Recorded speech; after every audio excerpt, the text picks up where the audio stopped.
Show me how to find you face to face. There, east!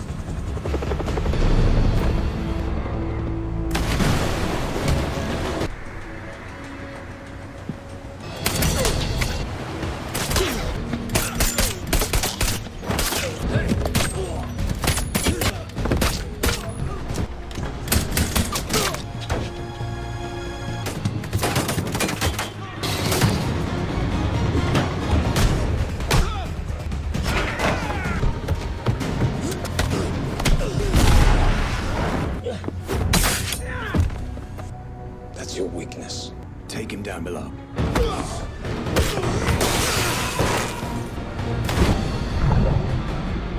The story opens far from danger, in the heat and color of Rio de Janeiro. Arthur Bishop, a man the world believes to be dead, has erased himself completely.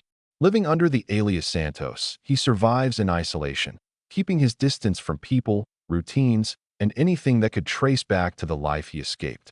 His death was supposed to be final. His disappearance, permanent. That illusion shatters the moment a woman named Rena Tran approaches him. She introduces herself as a courier and calmly makes it clear she knows exactly who he is. Santos is not Santos at all. He is Arthur Bishop, the legendary assassin known as the Mechanic. Tran explains that her employer has a proposition. 3 people must die, and each death must look like a tragic accident. No witnesses. No suspicion. Arthur refuses without hesitation. Tran's tone changes instantly. She reveals her leverage. Video footage showing Arthur escaping the explosion that supposedly killed him years earlier. Proof that could expose everything. If the footage is released, Arthur becomes the most hunted man on the planet. Realizing he's being cornered, Arthur secretly snaps a photo of Tran, hoping to trace her network later. That single move triggers chaos. Armed guards swarm in, attempting to neutralize him. Arthur reacts instinctively, turning everyday objects into weapons, dismantling his attackers with brutal efficiency. As more men close in, he makes a daring escape, launching himself into the air using a hang glider and vanishing from sight.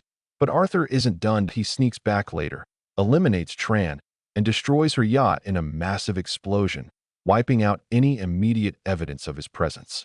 Knowing this is only the beginning, he disappears again, this time heading to Thailand. Arthur takes refuge on a secluded island resort owned by his longtime friend May. The place is quiet, hidden, and far from the reach of criminal syndicates, or so it seems. While laying low, Arthur learns that Tran had been working for a man named Crane, someone powerful enough to orchestrate global operations while staying invisible. Days later, a battered woman named Gina Thornton arrives at the resort seeking medical help. She's injured, shaken, and clearly hiding something. After receiving treatment, she leaves for a nearby boat anchored offshore.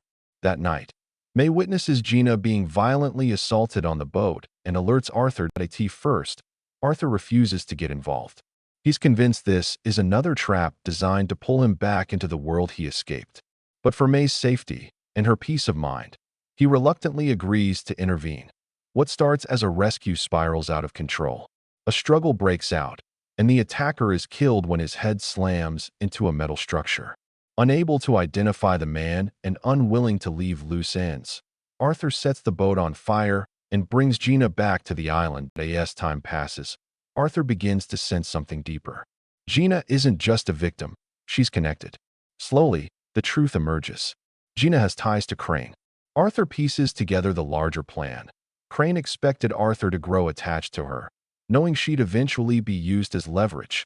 When confronted, Gina breaks down and admits the truth.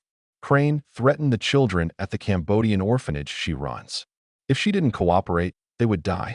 Arthur pretends to play along, acting emotionally invested to mislead Crane, but against his better judgment, his feelings for Gina become real. Eventually, Crane's mercenaries abduct both Arthur and Gina.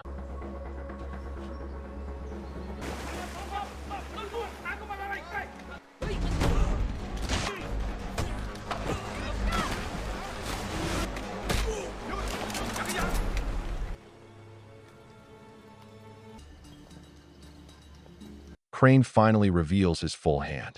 Gina's life and the lives of the children depend on Arthur completing 3 assassinations. The first target is Krill, a brutal warlord imprisoned in Malaysia.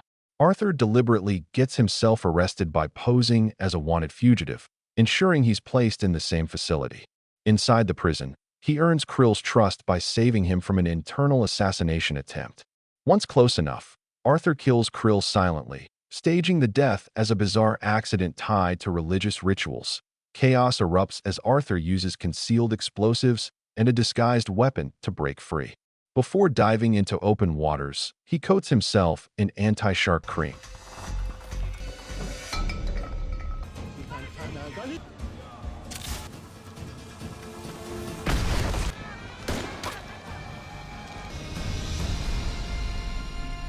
A calculated detail that keeps him alive. Crane's agents track his signal and extract him. The second target is Adrian Cook, a billionaire living in a fortress-like penthouse in Sydney.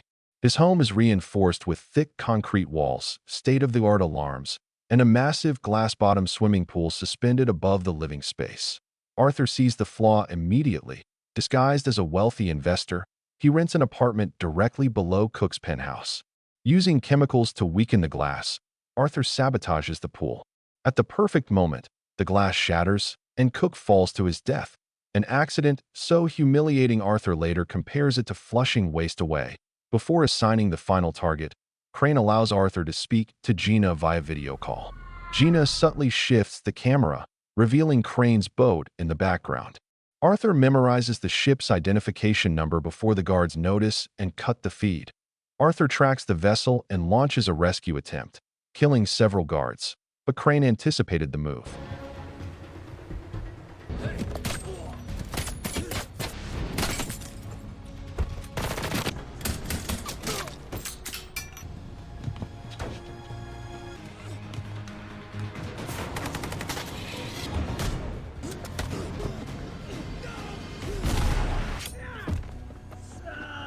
Gina is secured tighter, and Arthur is forced to finish the final job. The third target is Max Adams, an American arms dealer operating out of Varna, Bulgaria. While preparing the hit, Arthur uncovers the truth. All three targets are Crane's biggest competitors. These assassinations are about eliminating rivals, not leverage. Arthur changes the game. Instead of killing Max, Arthur infiltrates his compound by hiding inside a medical helicopter. He destroys the surveillance systems and detonates the elevator, forcing Max into his secure vault. There, Arthur explains everything. Realizing Crane plans to kill him anyway, Max agrees to fake his death. They stage a submarine explosion, convincing the world Max Adams is dead. Arthur feeds Crane the confirmation and returns to the submarine, setting traps everywhere. When Crane's forces arrive, they're slaughtered one by one using explosives, sniper fire, and a mounted machine gun. Arthur then storms Crane's boat, eliminates the remaining guards, and rescues Gina. He discovers the vessel is rigged to explode.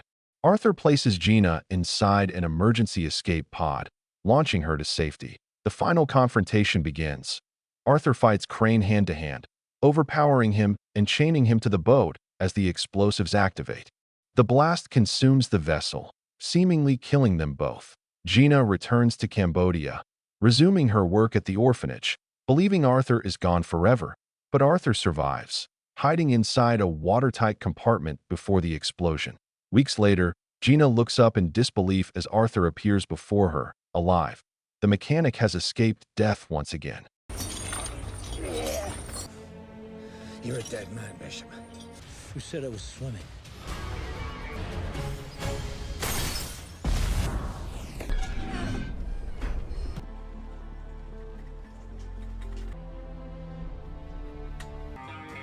Good.